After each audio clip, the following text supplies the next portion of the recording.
Okay. Okay, bigyan mo pa siya ng mga regalo natin. Optin, Pau XR, Flemex, Will Cologne. Gulumpok siya, tinatamain na sa likod.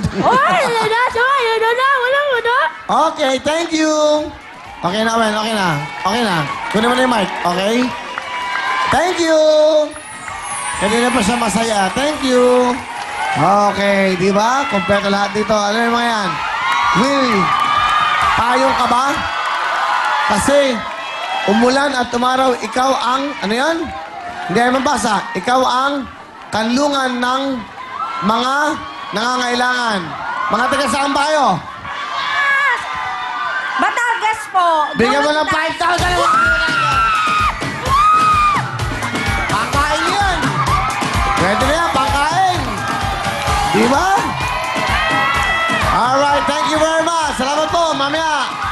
Okay na, okay. Masaya lahat. Bago lahat, gusto ko lang pasalamat, okay, of course, sa mga taga Fontana, all the staff and Fontana, mga crew, sa inyo lahat. GovTel Management of GovTel Manager, Chris Bayom Zoo. Okay, Chris Bayom Zoo, and of course, FA Korea Front Desk, si Dory Payumo, Arian Briones, Arlene San Agustin, Maricel Pascual, Jinky Parajes, Ruth Rivera, Charlene Santos, and Jeneline Cabriera. And of course, Mr. Chairman, the owner of Korea CC Golf Course, Jo Kwang Rai, and daughter Mrs. Mirai Cho. And of course, the man, the CEO, the president, the owner of Fontana, Mr. Jock Lam. Mr. Jock Lam, thank you very much. Malapang natin mga taga Fontana sa pag-asikaso nyo sa amin. Mga someday, magyan tayo magkakaroon ng Wheels Cup sa golf tournament. Thank you very much. At sa kanila, sa mga tao dyan sa Fontana, salamat sa inyo. And Mr. Jock Lam, to your staff, thank you so much for the accommodation. Tuloy-tuloy tayo. Ito na po ang ating mga big time na bisita. Mga pretty girls na nagsa-summer workshop. Ito na si Jill at Mitzi. Jill, ikaw muna, Jill. Ikaw muna. Okay, Jill, bate.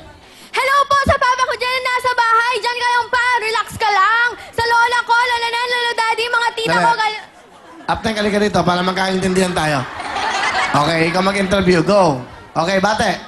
Hello po dyan sa papa ko na nasa bahay. Papa, relax ka lang dyan. Sa lola ko, lola nani, lolo dad. Sa mga tita ko, sa Project A, Tita J, Galios family, Cornelius family, Kabilan family, Dai family, mga teacher ko dyan sa General Paulino Santos Moral Institute, lalo na sa principal namin. Hello sa inyong lahat. Pati po sa Rem Salto Artist Management. Hello po sa mga coach ko dyan, Tita Rem, Ate Kai. Lahat na po. Hello! Oh, what can you say about that? You should speak slowly.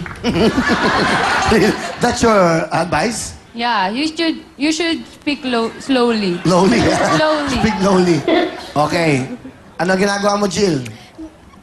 Kasalukuyan po ako nagwo-workshop sa Rem Soto Artist Management po sa Panay Avenue. Singing, dancing, acting, at modeling po. Wow. What? Yes. You gusto mo ba maging artista, performer? Opo, syempre, grabe. Ano, you have any question to Jill? Bukod sa pag-work... Not English. Yeah. Beside on workshopping... Wala. What? Beside on workshop, what other things you do?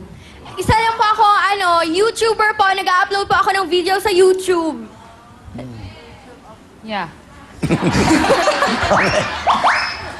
What school are you? General Paulino. Okay, what school are you? In. What school are you in? General Paulino Santos Moral Institute pa sa Tupisol ko na para hello sa inyong lahat dyan! Alright. Okay. Do you have a motto? Yes. Dreams are like stars. You may not be able to touch them, but if you follow them, it will lead you to your destiny. Yeah, that's so amazing. What? I was so impressed. Really? Yeah. Are you hepsipon, no? No? No. Okay. What is your here? Sino kasama mo? Who's with you? Pinakikilala ko po ang fresh na fresh at first time sumakay ng airplane! First time po nakapunta sa Manila, fresh na fresh galing Tupisal ko na paano pinakikilala ko pa ang pinakaganda kong nanay, si Mama Jan! Hello po, Kuya Will! Ano sabi niya? Sumakay kayo ng aeroplano? Bakit? First time ko pong sumakay ng aeroplano. Kasi po 12 years na po akong pinapapunta dito ng asawa ko para sunduin po siya. Never ko po yung ginawa kasi sabi ko ayoko Galing pumunta kayo ng- saan? Galing po ako ng South Cotabato, Kuya Will. South Cotabato? Yes. Wow. Yes po. Ikaw ay galing ka ng Cotabato, nandito ka na. Nung 13 lang po na Friday, nandito na ako kasi nagsa-start na po yung workshop ko last week. So, madalas ka ba sa Manila o first time mo? Bale, third time ko na po. Third time mo naman. Opo. Sige, so galing kayo na kayo dumating.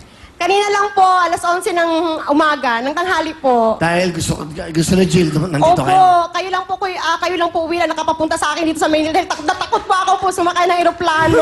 Kung sa inyo mga kababayan nyo sa South Cotabato, ayun yung camera. Ito po. Ito, tingnan yan. Go. Hello po! Sa bonggang-bonggang taga-Tupi, South Cotabato. Andito na po ako sa mahal na mahal natin si Willie Revillame. Opportunity ko po ito, salamat po sa anak ko at andito po ako ngayon. Mga taga-Tupi, andi rin nagid ko diri, kag maing gabi sa inyo nga tanan, tanin di brown out dira sa aton. May brown out kasi sa amin, Kuya Will. Grabe ang brown out doon. Kaya mo, dami-dami kong kagat ng lamok, oh. pero ngayon po, Kuya Will, talagang nag-post kami doon sa aming Tupinians Forum, Kuya Will, na please naman, huwag yun naman pa-brown out kasi first time natin magkakaroon ng contestant dito sa pinakasikat na show sa buong mundo, ang Real Time Big Time. Wow, thank you. Salamat po. Lagi ba kayo nanonood sa South Cotabato? Yes po. Okay naman ang Channel 5 doon, TV5. Yes, of course po. Pinakamalakas po. Kahit saan po kayong channel mapunta, basta andun po kayo, doon po kami nanonood. Salamat, thank you. Opo. Ano gusto niyo sabihin kay Jill? Ay, sandali po, Kuya Will. Baka makalimutan ko yung aking pasalubong sa iyo. Ay, wow, ang ganda. Halika. Oh. Wow. Halika. First time niya for 12 years, ha? Na magsabakin ng aeroplano. Thank you, nanay. Thank you. Okay, sige po. Ang bait, no? Nakakatawa yung mga ganyan, no? Wow. Nag-golf ako sa Korean CC. Kahapon, no? Nag-golf ako. Alam niyo doon sa isang hole number 3. Siguro isang barangay, siguro mga 500 aitas. Andun ho sila, sinalubong nila ako. Mga sanggol, mga bata. 7 in the morning, andun sila. Naglaro ako, natapos ako alas 5 na ng hapon. Alas 7 ng umaga, nandun na yung mga aitas. Bumaba ng bundok para humakapiring lang ako. At, siguro isang araw, naisip ko, sila ang mga bisita natin dito lahat. At, biro nyo, ang TV daw nila, yung debaterya. Ang isang TV nila, gano'n na kalaki, isang buong barangay ang nanonood. Di ba? Sana matulungan natin mga ganyan na mga tao. But anyway, ako naman kahit pa paano may binigay sa kanilang tulong. Pero, hindi naman sapat yun. Siyempre, yung mga gamot. Kasi mga bata, But anyway, yung mga aitas din sa Pampanga, mahal namin kayo, okay? Nakakatuwa lang na ang dami-dami doon. Nakakagulat to. Para ako si Tiger Woods. Pumalo ako. Pagpalo ko, natubig, palakpakan pa eh. Trouble na ako, palakpakan. Galing. Ganun nila ako kamahal. Well, anyway, thank you. Ano gusto niyo sabihin sa anak niyo? Jalea, ito, lagi kong sinasabi sa iyo, nak, na be humble, be contented of what you have, and then, di ba, nung one time na nag-audition tayo, no, lagi naman tayo nag-audition, and then napapansin mo na, Ma, bakit parang laging talo na ako ngayon? Sabi ko sa iyo, anak, huwag ka malungkot na lagi kang talo ngayon, no? Na hindi ka natatanggap ng audition kasi ang Panginoon nagpre-prepare ng napakalaking panalo para sa iyo. At ito na yon, no? And then, Jalea, yung lagi nating pinag-uusapang dalawa about freedom and honesty, no? Kasi ayoko namang yung pagka-teenager mo. Alam mo naman na hindi ako mahigpit sa'yo, no? Bibigyan kita ng freedom, babayaran mo ako ng honesty, susuklian kita ng trust. And then, ang ating buhay kasi, ang buhay natin is parang isang highway. Yung highway, yun ang freedom. No? But then, yung freedom na yun, may mga warning signs yun.